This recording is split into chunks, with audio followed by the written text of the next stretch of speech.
Oh man, trips to Zimbabwe from my closet. Oh, why I do it to myself. Oh! Hello, my wounded by patient! DrJoeystein is aroused after seeing his patients. Who said that? Your life narrator, duh. Oh. Well, that's nice, but I'm kind of in the middle of He's mildly irritated, but doesn't understand a narrator is pertinent to this review. Okay, but I need you to be He's about quiet. to throw a childish temper tantrum. I said you need to be quiet. DrJoeystein is too stupid Shut to up! understand I'm trying to do you. something, you stupid! Man, takes a while to wash the blood of an omniscient narrator off your hands, but I took care of him. He won't be bothering us anymore. Anyway, hello my wunderbar patients. This is the DrJoeystein, and today we are going to be doing not an ER review, but an A.D.P review, which is like my Legend of Spyro New Beginning review, much longer, for Transistor, which is a bit overdue if you know what I'm saying. I swear you guys, I've been wanting to do this review for a long time, and that's why I never finished Transistor for such a long time, because I really wanted to have the game fresh on my mind when I did a review on it. And this one's going to be really in-depth, and there's not really much else to say, so I hope you enjoy it. Hey, Red. We're not gonna get away with this, are we?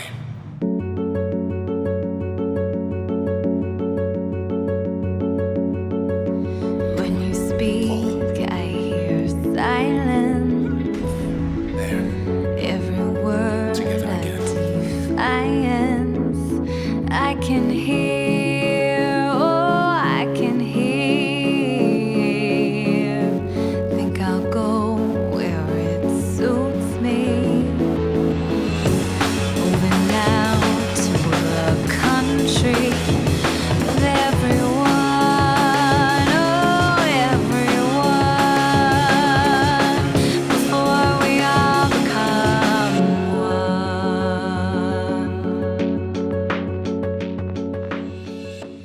Transistor is Supergiant Games' sophomore hit, and from start to finish, it's easy to see that they've gained a lot of experience since Bastion. It really shows. Now, that doesn't necessarily make the successor better than their first title in every way, but it's most certainly a more professionally and beautifully designed game in a lot of ways. So let's talk about that, beginning with the story.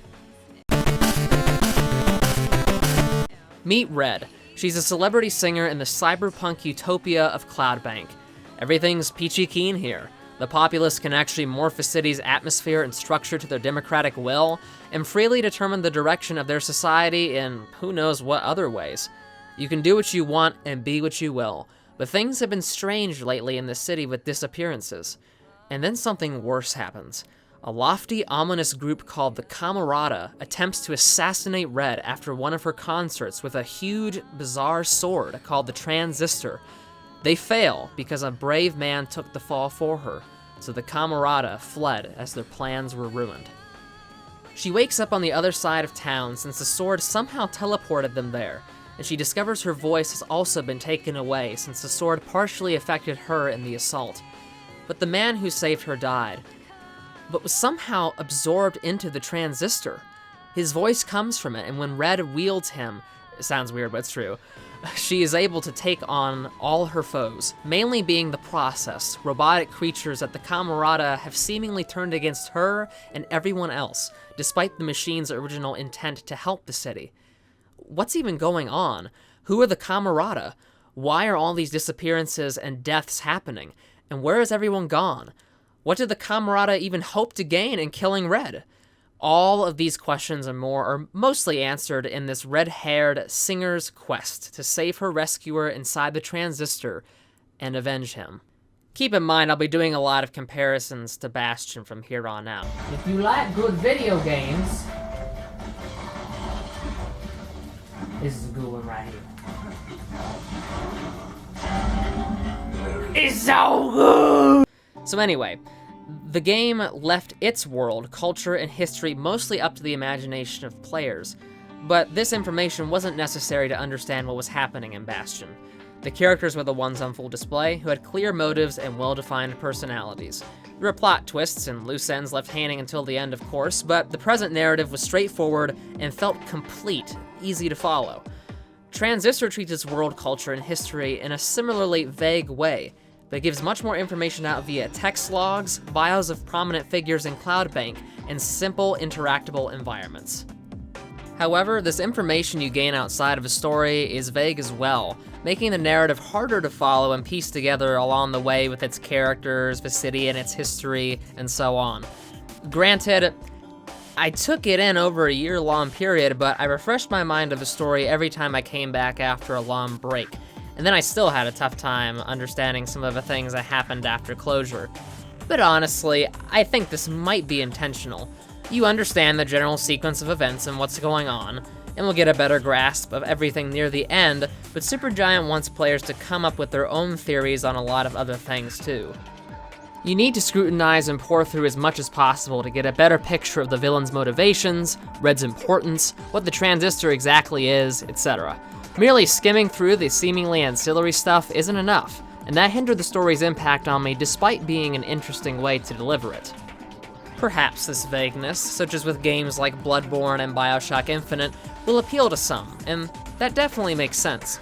I mean, I personally found the mysteriousness both intriguing and a bit frustrating, but I'm not trying to say the story is extremely confusing. No. As I said, you'll definitely still have a generally good idea of what you're trying to accomplish, figure out how twists with characters and events fall into place, and even form imaginative theories to the questions you have that might just be on target. I found out that some of my suspicions were shared by others with some of the things that I will not obviously talk about. Anyway, besides all that, what's crystal clear and most important is the relationship between Red and the Transistor. Despite this guy being stuck in a technological sword, you grow fond of his dry humor and openness, and the relationship he shares with Red is strange, yet beautiful to watch unfold. So, yeah, all in all, the whole narrative demands your brain to make connections about a lot of details you'll either miss or catch depending on how much you invest yourself in it, but nonetheless, you'll still be touched by the story's emotional moments and intrigued by its mystery all the way. Okay, wait. Back.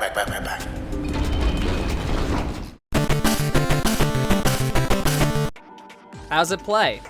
Transistor is an isometric action RPG like Destiny.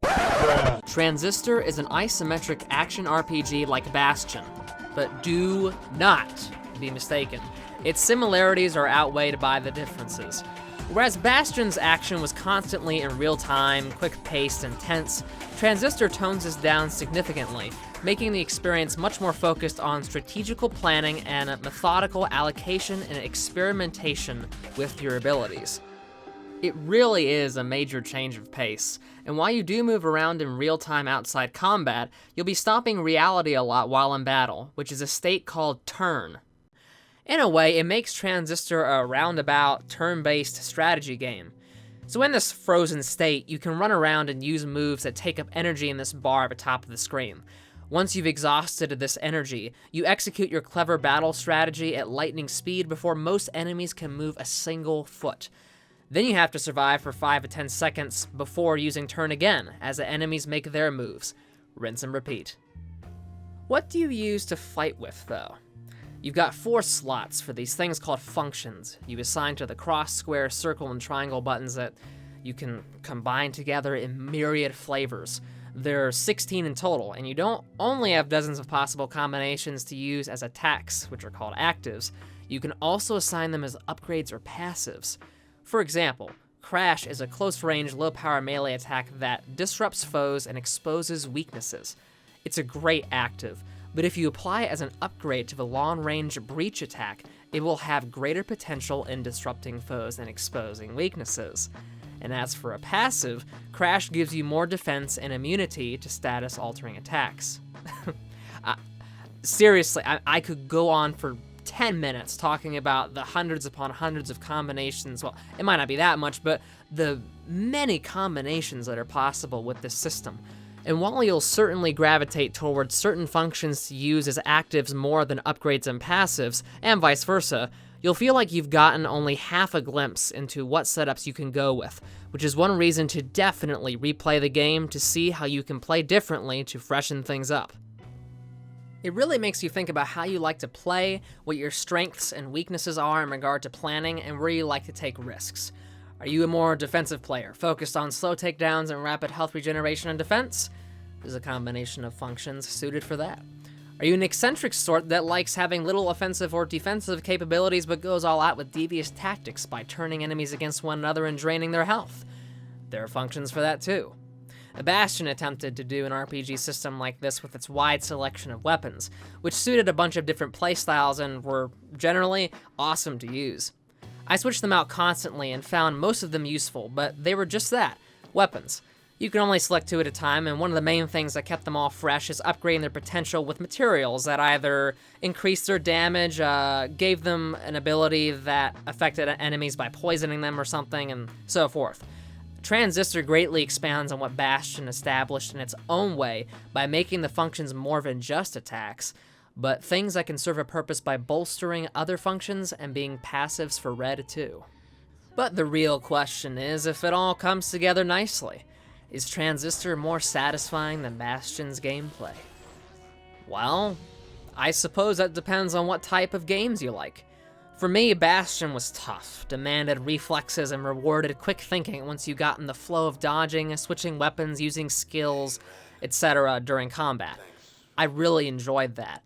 The Transistor is less action and more strategy, and since you're always taking time to lay out your moves and messing around with your functions at every checkpoint, it's a much slower game too. But thankfully, taking time to do all this stuff is usually fun. But does the RPG focus top Bastion's action focus? Not quite, but I think it comes close. And another thing that prevents this is that Transistor is a significantly easier game than Bastion. I don't believe I fully died once. And maybe the game's not supposed to be this hard, but I rarely felt pressed by the enemies unlike in Bastion, which really gave me a run for my money and had my hands sweaty with adrenaline pumping through my system after some encounters. The process took a while to take out, sure, but their attacks were easy to shrug off when they came.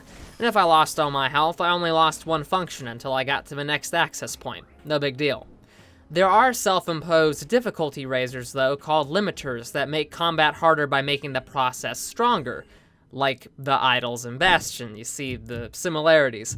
And while that's appreciated, the base gameplay was still too easygoing for me, even though I applied a few of those limiters during my playthrough. Despite these things, don't get me wrong, just because something's easy doesn't make it boring, believe me. So I still enjoyed Transistor's gameplay a lot. It was always satisfying to put together all your functions and execute them with style against the process and bosses you come across. And while things start to feel a bit samey after a while and the ease of things might put you off a bit, there's no denying there's impressive, sleek game design here that really puts the RPG in this action RPG title. I really liked Gen Z's artistic direction for Bastion. As you can see here, would you just look at that poster? Isn't that just beauty right there? Look at it! It exudes warmth and life with her painterly style and use of such vibrant colors. I mean, playing it alone for the graphics is a treat in itself. It's a beautiful, stunning trip through a desolated frontier world. She retains her art style for Transistor too, and while the setting is a vast departure from Bastion, it still looks so cool. Cloudbank is portrayed in darker colors as this cyberpunk society with elements of noir and modern art deco. The buildings, streets, clothing, enemies, they come together to complete this vision so well that you cannot help but just stand in some sections of a city and take in the gorgeous scenery. It runs in 60 frames per second too, and while there are moments where a lot of on-screen action causes the frame rate to drop, the game still runs and looks stunning pretty much the whole time. My gosh, the music, sound effects, and voice acting are just as great as they were in Bastion. No, they're actually better, I'd say. For starters, Darren Korb's self-described acoustic frontier trip-hop music established in Bastion was so distinct and memorable. And the same can be said for Transistor with even more confidence. he came up with another genre of his own this time, something you do every other day, called Old World Electronic Post-Rock. And the unconventional time signatures, weird techno sounds mixed in with accordions and electric guitars, excellent percussion. It's quite the mix of stuff, but it works so well and perfectly complements the atmosphere of Cloudbank. And like Bastion's famous songs like Build That Wall, Ashley Barrett returns to sing some songs that are spine-chilling, like, well, The Spine. I see the spine of the world sparkle and shine like the inside. I see the spine. All of the sound effects for the city, functions, navigating through menus, and more are equally impressive in how original and cool sounding they are. And lastly, the voice acting is stupendous. Big applause for the entirety of the really small cast, including Logan Cunningham, who's even better this time around as the Transistor rather than the narrator in Bastion. Seriously though, next to the visuals, the audio has yet to fail in making Supergiant stand out as one of the best, most creative indie game developers I've known. Oh, and go buy the soundtrack as soon as you finish the game. I listened through most of it several times before I finished it, but I'd recommend not doing that. Experience it through the game first and be amazed. Transistor is a somewhat short game, clocking in at around 5 to 7 hours. You'll finish in about 5 if you rush, but a nice distraction that extends the length another hour or two is visiting the back door, which is a beach-like location, I suppose. That's a relaxing reprieve from the process to practice your functions, and most importantly, take on these challenges that put you against a host of processive rounds, test you by eliminating a certain number of process in a short time, and so forth. These were honestly the moments that challenged me most and pushed the difficulty to a level I wish the actual game had been more often in its latter levels. And, one playthrough is honestly enough with Transistor, but if you want to get a better grasp of the story and receive a tougher campaign in New Game Plus, that's worth your time as well, since you keep all your functions, can level up even more, and re-earn the same functions a second time around for even crazier setups. Either way, it's worth the price of entry, without a doubt.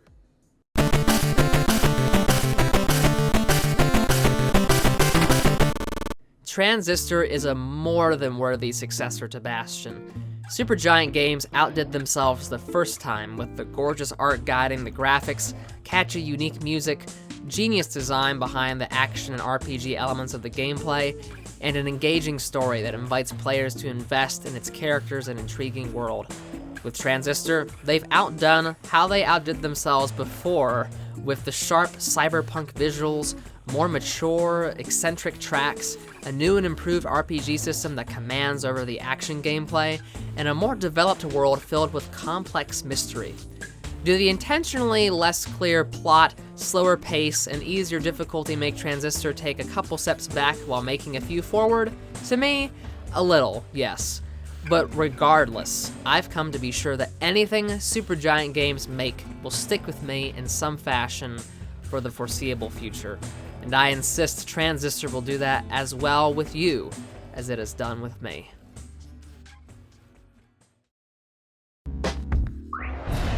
We're clear.